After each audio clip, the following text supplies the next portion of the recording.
You just bought something you didn't need. Maybe it was last night. Maybe it was this morning. Maybe you're doing it right now, a tab open in the background, your finger hovering over the checkout button. And the strange part? You already knew you didn't need it. You knew your bank account wasn't exactly overflowing. You knew you had 3 similar things sitting at home.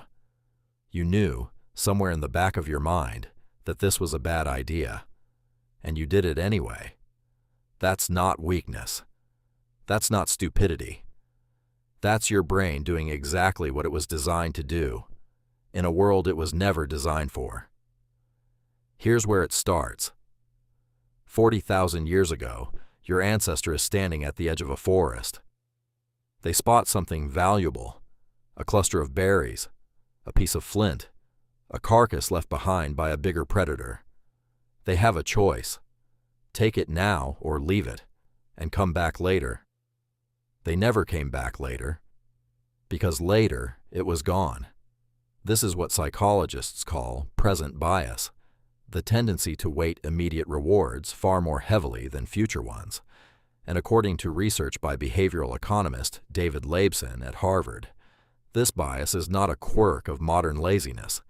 It is baked into the deepest architecture of your decision-making brain. Your ancestors who grabbed things immediately survived.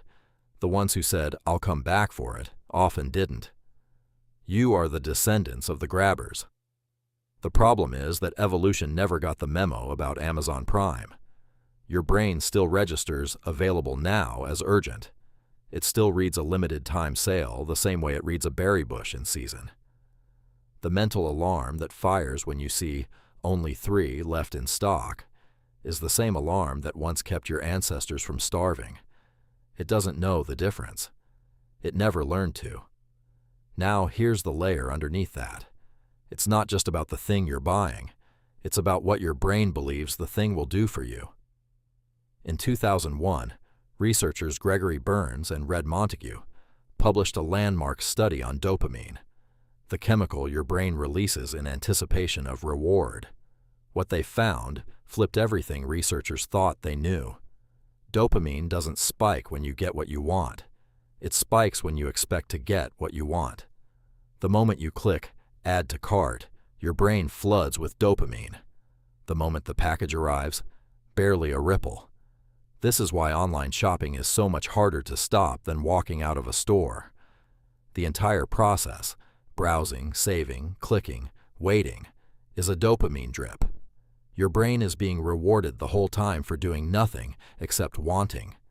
And retailers know this. They have known this for decades.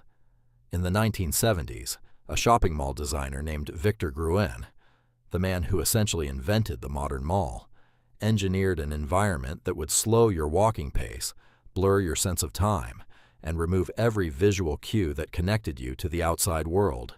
No windows, no clocks, soft lighting that made afternoon feel like evening. He later admitted he was horrified by what his design became. He called it the Gruen transfer, the moment a shopper shifts from purposeful walking to aimless drifting. That drift is not an accident. It is the product. Today, the Gruen transfer lives in your phone. Infinite scroll, autoplay, personalized feeds that surface things you didn't know you wanted. The architecture is different. The mechanism is identical. But wait, because none of this explains the full picture. Because you don't just buy things randomly. You buy specific things. And why you buy those specific things reveals something far more uncomfortable. In 1899, a sociologist named Thorstein Veblen introduced a concept called conspicuous consumption. The idea that humans don't just buy things to use them. They buy things to be seen, to communicate status, identity, belonging. A fur coat in his era, a luxury watch today, a specific brand of sneakers, a coffee from a specific shop that costs 4 times what the coffee down the street costs. You are not buying the coffee. You are buying the signal. And here's where it gets strange. Because this behavior doesn't just exist in wealthy societies or consumer cultures. It exists across every human civilization ever studied. Anthropologists have found evidence of status-driven exchange in communities with no formal economy at all. The need to signal where you stand, to yourself and to others, is not a product of capitalism. It is a product of being human. Your brain is running a social calculation every time you spend money. Who will see this? What will they think? What does this say about who I am? Most of the time, you don't hear that calculation. It happens below the surface. But it is always running. Now add one more layer, the one researchers didn't fully understand until recently. Emotional spending. In 2008, psychologist Einar Sella at the University of Florida published in negative emotional states, sad, anxious, bored, stressed, make purchasing decisions fundamentally differently than people in neutral states. Negative emotion narrows your attention. It makes the immediate, tangible, certain reward of buying something feel like a solution to a problem that has nothing to do with the thing you're buying. You're not buying the shoes because you need shoes.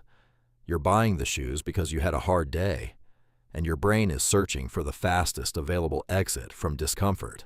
And buying something works. It works immediately. Dopamine floods in.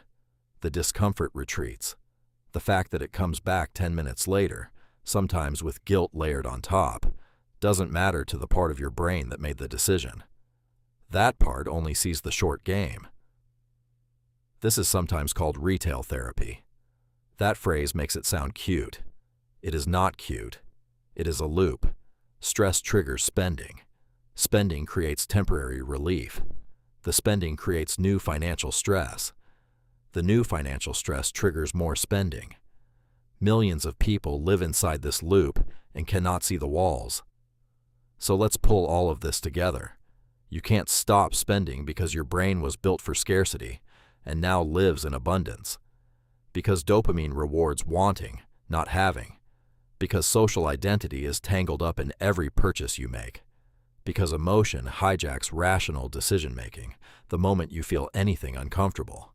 You are not broken. You are ancient hardware running in a world that was specifically engineered to exploit every one of your factory settings. The question is not whether these systems exist inside you. They do. They always will. The question is whether you can see them while they're running.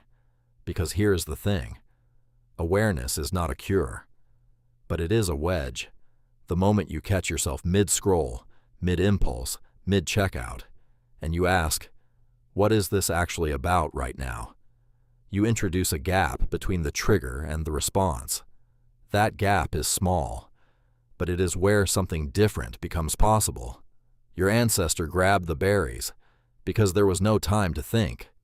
You have time. You just have to use it.